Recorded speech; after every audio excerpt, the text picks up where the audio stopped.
Thank you. Welcome back. This is the final IEA presidential debate for the 2012 elections. Welcome to the third and final segment.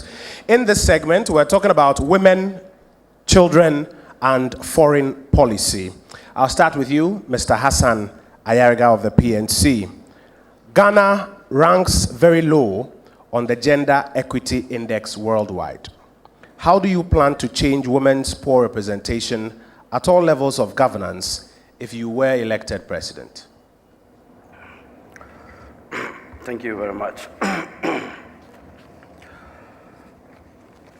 Our women and children form a very vital sector of our population, and as such, needed to be treated very special in service delivery. Our administration will focus on empowering women to face global competition in all aspects of life. We will achieve this through one, identifying viable women groups and organizations and empower them to descend to the grassroots to support the grassroots women in trade and in businesses. We will establish capacity training centers to train more women in character and leadership, to take up leadership positions both in public and in private sector, and also identify career women and supporting them as well as encouraging them to serve as role models and inspire the less privileged women in society.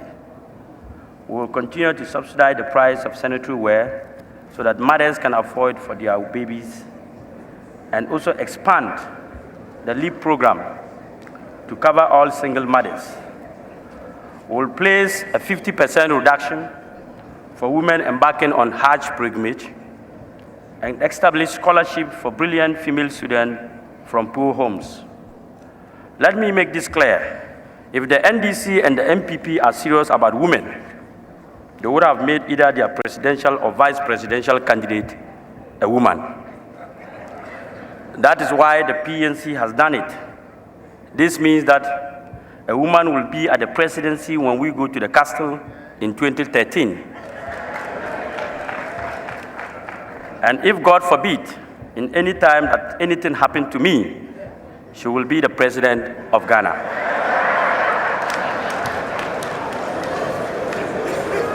In more substantive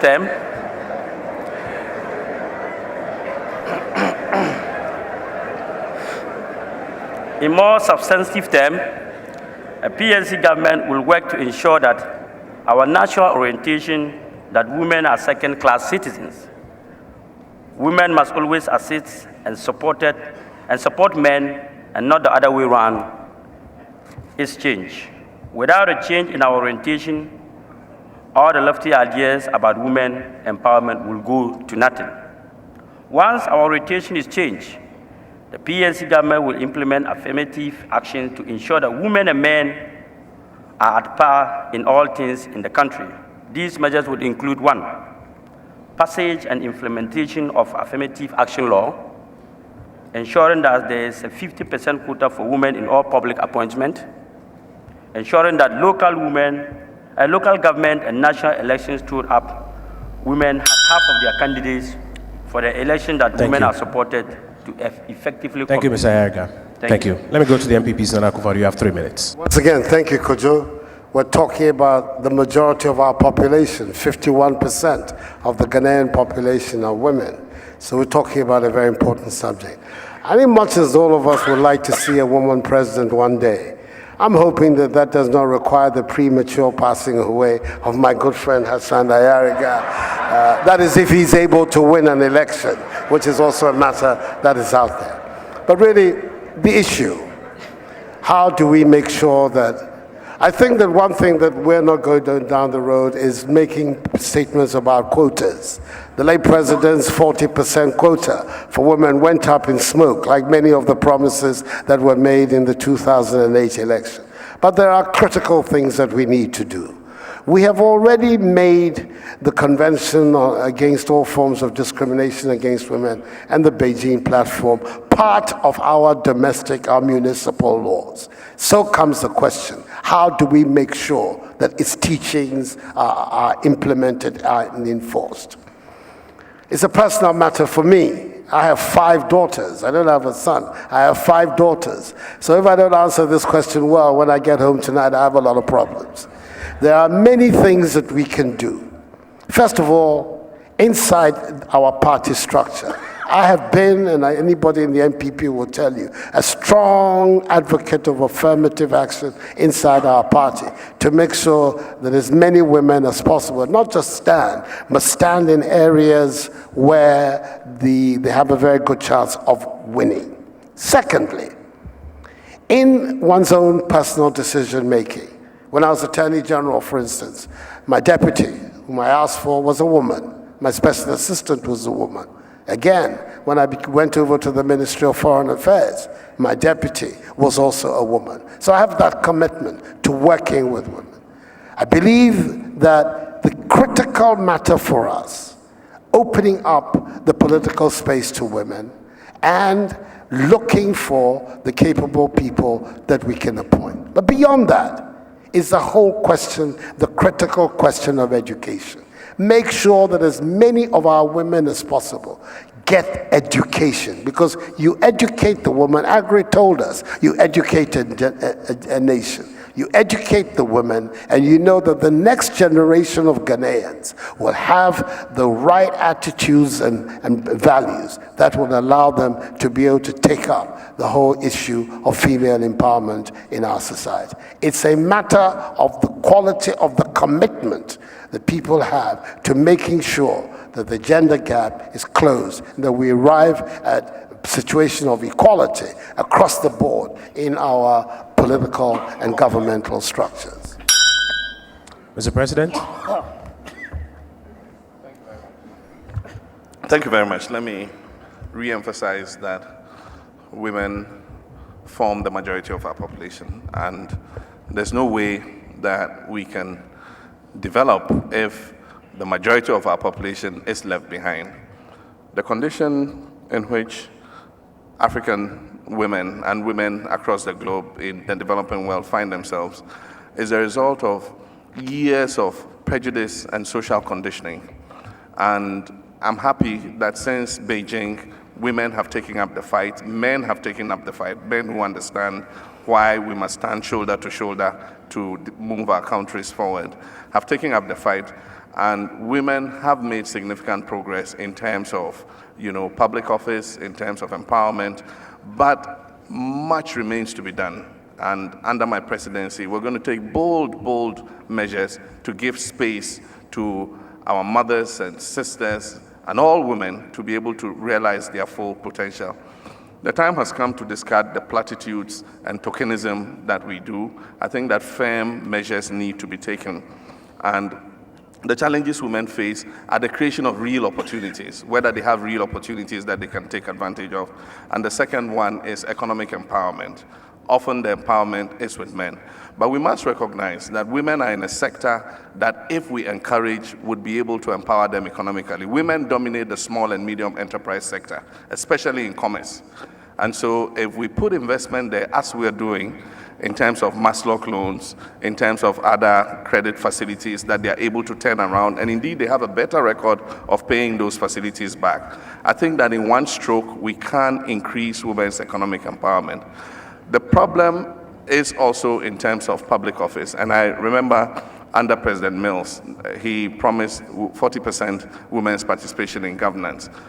It was even a major problem identifying women who were prepared to serve. And I think that will take a lot of public awareness. One, because of prejudice of society. Two, because of husbands who sometimes are not willing to see their wives become public figures, that are, in the media limelight and other such issues. And so it's a conditioning that we have to work against. Then, in addition, we must implement firmly an affirmative action for women. There's no doubt about that, in order that we can encourage them to step up to the plate and take advantage of opportunities that exist. I think that to get them to go into political office, especially elective political office, I intend to set up a fund, a Women in Government fund, that will be available for every woman who puts herself up for elective office to help her financially to be able to win the election and be able to go to parliament or occupy whatever elective position she's standing for. I think that such firm decisions and actions are what will help our women take their rightful place side by side with us. Thank you, Mr. President. Dr. Abu Sakara. Thank you very much. The policy decisions affecting women's relationships with men is really what gender is about. It's not just about women. It's about the attitudes of men to women as well. So the Convention People's Party, realizing this, has always championed the cause of women. And in doing so, we've produced champion women. I just want to share some statistics with you. In the Affirmative Action Law in 1960, the CPP put 10 women in parliament who formed 9.8% of parliament. By 1965, there were 19 women which formed 20%. Since then, in spite of the claims of my good colleagues in the NDC and the MPP, at 2012, we had 19 women, and there was only 8.9% of women in parliament. We practice what we preach. Right from within the party, we have removed the glass ceiling for women. And as all of you know, our national chairman is a woman.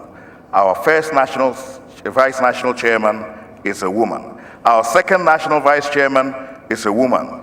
And our poor third national vice chairman is a man.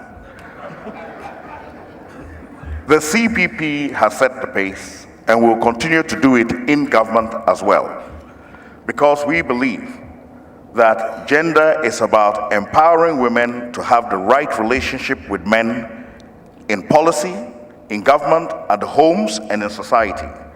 And therefore, we need to do this in a pervasive manner with awareness and education, both formal and informal. We will promote doors for women to be open in science and technology. We will begin with the OIC level, technical level, and carry this through to university level.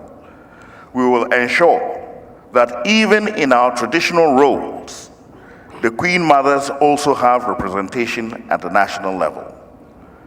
If this is not happening already, we will ensure that it happens, because it is in those role models that you get the beacons that give the signals to young girls and girls to also aspire to be that person in society.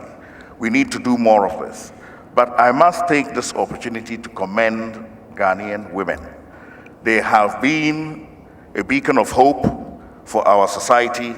And I lived and worked in East and Southern Africa for a long time. And my East and Southern African friends always used to tell me, oh, we feel so sorry for you West Africans. It looks like your women dominate you. But in fact, they complement us. And I'd like to acknowledge the role women have played in our society. We'll open the doors up for them. Thank you. Thank you all very much. Now we come to our second question. Ghana's maternal mortality rate is very high, at about 350 deaths per 100,000 live births. And at this rate, the country will miss the MDG target. This is the question. What do you think are the underlying factors of high maternal mortality rate in Ghana, and how will your government address them? I begin with the NPP. Thank you very much, Madam. A matter of great concern to so many people in our country. Firstly, clearly, the program that was begun under the NPP government of providing free maternal care was one that was having a clear impact on this issue of female mortality, maternal mortality. We need to go back to that program. We need to find the resources again to make that program work. Making that program work, of course, also goes hand in hand with how we will introduce the concept of family planning into our development strategy, so that we have some effort to control the rate at which our population is growing. Number two, The most important issue for women in our country, in fact for all members of our society, is the access that they're going to get to education. Because with education comes with it better knowledge of hygiene, better knowledge of nutrition, better knowledge of care. And there is where the focus has to be.